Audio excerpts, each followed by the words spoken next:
నేనెప్పుడు వెంకటేశ్వర స్వామి మా ఇంటి కులదైవం. మా ఇంట్లో నుంచి నేరుగా చూస్తే మంగాపురం సైడు గోపురం అక్కడంతా కూడా 3 నామాలు కనబడుస్తూనే ఉంటాయి. ఇంట్లో నుంచి పైనెక్కి చూస్తే తిరుమలలో ఉండే 3 నామాలు ఇంటి దగ్గర నుంచి చూసే అవకాశం వస్తుంది. నేను నమ్మిన దేవుడు, నమ్ముతున్న దేవుడు, నేను ప్రార్థించే దేవుడు వెంకటేశ్వర స్వామి అని చెప్పి కూడా నేను మీకు తెలియజేస్తున్నా.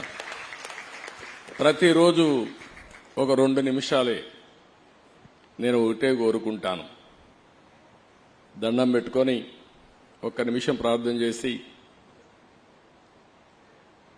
ఇప్పుడు ఒకసారి చూస్తే నాకు ప్రాణ భిక్ష పెట్టింది కూడా వెంకటేశ్వర స్వామి. అదొక మిస్టరీ కూడా. 2003లో నా మీద 23 క్లేమోర్ మైన్స్ ని బ్లాస్ట్ చేస్తే సాక్షాత్తు వెంకటేశ్వర స్వామి నాకు ప్రాణభిక్ష పెట్టాడు. ఏదో చెయ్యాలని ఆ రోజు నన్ను కాపాడాడు.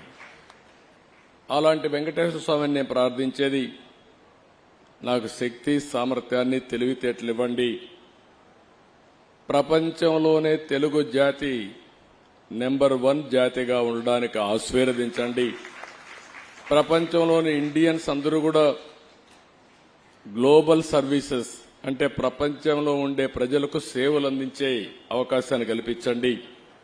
ఈ దేశంలో పేదరికం లేని సమాజం, అందుకే ఇటీవల నేను మాట్లాడుతున్నా జీరో పావర్టీ. మనందరి బాధ్యత. సమాజం మనకి ఇవన్నీ ఇచ్చింది. ఈరోజు నేను ఒక ముఖ్యమంత్రిగా ఉన్నా, రమణ గారు former chief justice of India అయినా, లేకపోతే వేదిక పైన ఉండే పెద్దలు కొంతమంది మంత్రులైనా, ఇక్కడికి ఉండేవాళ్లు వివిధ రంగాల్లో బ్రహ్మాండంగా రాణిస్తున్నా, ఇది మనకు సమాజమే ఈ అవకాశం ఇచ్చింది.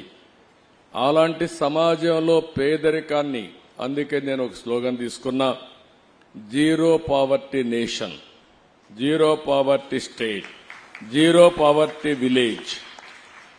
మనందరి బాధ్యత కావాలి. సంపద కొంతమందికి పరిమితమై పేదవాళ్లు పేదరికంలో మగ్గుతా ఉంటే అది మంచిది కాదు. ఈ విషయం మనం గుర్తుపెట్టుకోవాల్సిన అవసరం ఉంది.